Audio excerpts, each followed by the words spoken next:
So let's just take these one by one. I'm going to break them down, like I said, and help you understand what they are so that you know what I'm talking about today. So the first one here is tax efficient investing. So let's take a look at investing in relation to retirement accounts, ETFs, stocks, bonds, mutual funds, annuities, and real estate. Let's start with retirement accounts. Retirement accounts like 401ks and IRAs are specifically designed for saving for retirement.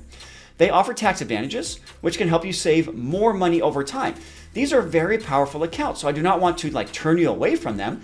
It's just a matter of in retirement, you're gonna have to deal with the taxation. So in a traditional 401k or IRA, your contributions are made with pre-tax dollars, which means you don't pay tax on that money until you withdraw it during retirement. This allows your investments to grow tax deferred. So this feels great when you're in your working career because your tax bill goes down by contributing. And then you get to retirement and you have to take the money out, and then you have a tax bill, and then it gets annoying. But hey, at least for the first 30 years or so of you working, you didn't have to, you felt good, but now you have to deal with it, and that's a little bit more on the not so fun side. The other types of accounts are called Roth 401ks or Roth IRAs, and these use after-tax dollars for contributions, but your investments grow tax-free after you contribute to the account. So you won't pay taxes when you withdraw with them during retirement. So there's benefits to each of these types of accounts. And the key is understanding how to utilize them in the best way for you in your individual situation. So when I say pre-tax accounts like 401ks, I'm also referring to 403bs, TSPs, 457s. There's a lot of different types of accounts, simple IRAs that you can use through your workplace plan. That is in relation to all those, but I just didn't want to list them all out here today. The next thing is stocks, right? So simple stocks, individual stocks, they can actually be very tax efficient if you manage them properly. Tax efficiency is different than complexity, though, when it comes to your investments. I'm not a big fan of single stock investing, but hey, we're talking about tax efficiency today, so I'm going to talk about this. So by holding your stocks for at least 1 year, you can benefit from lower long-term capital gains rates when you sell them. And this is if they are not inside of a retirement account like a Roth IRA or a traditional IRA. Additionally, the qualified dividends from stocks are taxed at a lower rate than your ordinary income, generally 15%, but it might be as low as 0% or as high as 20% depending how much your income is in that particular year. But those are individual stocks. Then we have bonds. There are mainly two types of bonds. You got corporate and government, pretty straightforward. While corporate bonds are subject to federal income tax, some government bonds like municipal bonds are tax exempt or taxed at lower rates. Government bonds called I-bonds have been all the rage in the last couple of years. Those are beautiful because you're going to get some of that money tax-free. Municipal bonds are issued by state or local governments and can provide tax-free income, making them an attractive option for tax-efficient investing. So if you want to have some bonds or bond funds outside of your retirement account, municipal bonds could be a good choice for you because you might be able to save on some of the taxes. Whereas corporate bonds, you generally do not want to have those outside of a retirement account because they're not very efficient. So keeping those inside of an account like a traditional IRA, traditional 401k, can be a good place to keep things like your normal corporate bond funds. All right, mutual funds. So most people know what a mutual fund is, but if not, mutual funds are investment funds that pool money from many investors to buy a diversified portfolio of stocks, bonds, or other assets. You can also invest in real estate, potentially through real estate investment trust. Some mutual funds, like index funds or tax managed funds, are designed to be tax efficient. Index funds track a specific market index and generally have a low turnover rate, which can reduce taxable events. So many people lately have actually asked me, what the heck is the difference between an index fund and a mutual fund?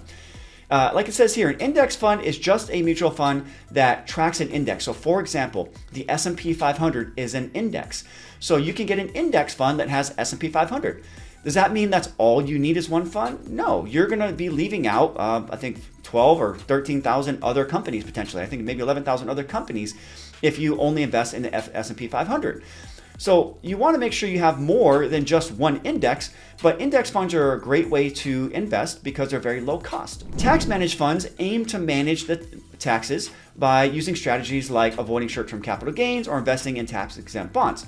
So mutual funds are great. Generally, they're better for inside of retirement account or versus outside of retirement accounts. Mutual funds, they've been around for a long time. I don't even know when the first one was created. It was like at least 40, 50 years ago.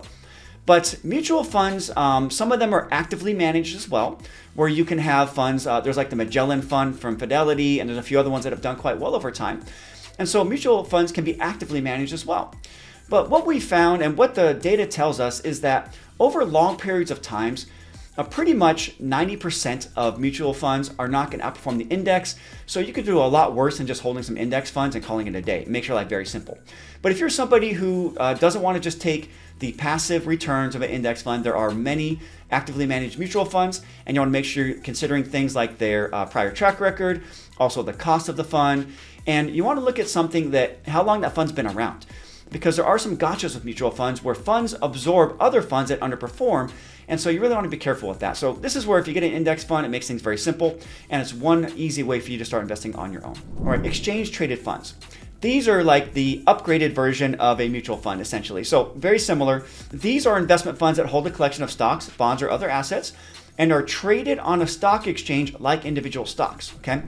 So the difference between ETFs and mutual funds, there's some tax efficiency differences where generally ETFs are more tax efficient.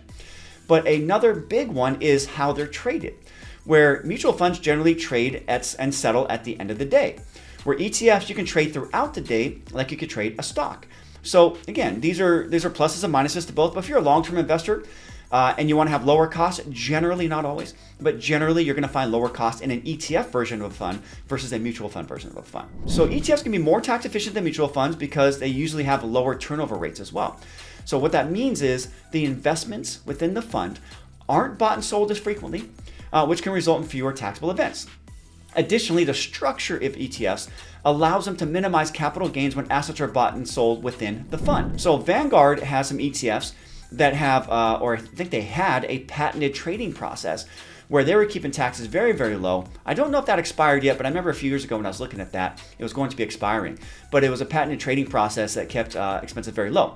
On the other hand, Vanguard has what are called target date funds or a target date mutual fund. And those funds had, there were some big problems with them a couple years ago where people that held those outside of tax-deferred accounts, like their 401k, for example, they had a big taxable event and Vanguard had a big lawsuit, okay? So this is where, when I talk about asset location, I'm gonna get to that, but it's super important to where you hold different types of assets, okay, and different types of accounts. All right, then we have annuities. So annuities are insurance products that provide a steady stream of income during retirement. And there are two types of annuities, basically, fixed and variable, okay? And both can offer tax advantages. Tax deferral is one of the big ones. So the earnings on annuity investments grow tax deferred until you start receiving payments, which can be an effective way to accumulate wealth over time.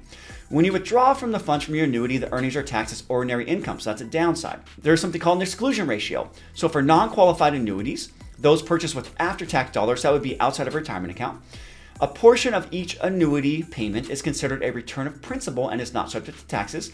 So the exclusion ratio is used to determine the taxable and non-taxable portions of each annuity payment. Another benefit of annuities are there's no contribution limits. So unlike other tax advantage accounts like 401ks or IRAs, there are no annual contribution limits for non-qualified annuities. This allows you to invest more money in a tax-deferred account if you maxed out contributions in other retirement plans. So I see many times when I'm speaking with investors that they get sold annuities, non-qualified annuities, before they've even maxed out their retirement accounts. I'm not anti-annuity. I'm just more so do other things first and then go to annuities when you need them for specific purposes. And so, for example, if you have not maxed out your 401k, well, then you may not need an annuity. You might want a steady stream of income in retirement if you don't have a pension, for example. So then you might want an annuity, and then you can trade some of your money that you have saved in an account somewhere to purchase an annuity that gives you a guaranteed income stream. Could be good for that. So again, there's pluses and minuses to everything. It's all about how you use the products. All right, real estate. Real estate can be a very attractive tax-efficient investment for retirement, offering various tax advantages. One, you get the mortgage interest deduction. Okay, this is not as good as it used to be, but it's still good. Mortgage interest paid on a primary or secondary residence can be tax deductible, thus reducing your taxable income. Depreciation, this is a big one, okay? The IRS allows you to depreciate the value of a rental property over a set period, which is 27.5 years for residential property and 39 years for commercial property.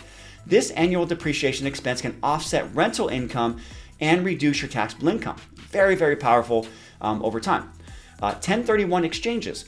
So this provision allows you to defer capital gains on the sale of an investment property by reinvesting the proceeds into a similar like-kind property. By doing so, you can defer paying capital gains until you sell the replacement property.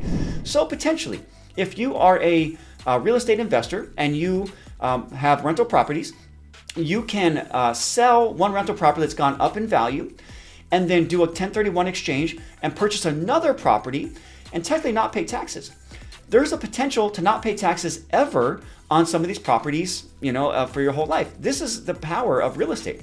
But again, real estate has its own hassles, where the markets, you just have the money in your account. You can manage that from your computer. You're not dealing with having to deal with landlords or property managers or renters. So again, I always tell my clients that if you want to be a landlord in retirement, you're technically not fully retired. You have a part-time job. So if you are in quote-unquote retirement, leave your job, and you have a few rental properties, even though you have a good property manager, and I'm sure you do, you're still gonna have to deal with something over time. So this is something I would just be, conscious of. The capital gains rates. So if you hold a property for more than a year, the profits from the sale are considered long-term capital gains, which are taxed at a lower rate than ordinary income. This is for rental property. For your primary property, the one you live in, if you live there the last 2 out of 5 years, you can get a capital gains exclusion up to $250,000 if you're a single tax filer, or up to $500,000 for joint tax filers. So that can be a tax-free gain on properties if you decide to move. Okay, you have to live there 2 out of 5 years.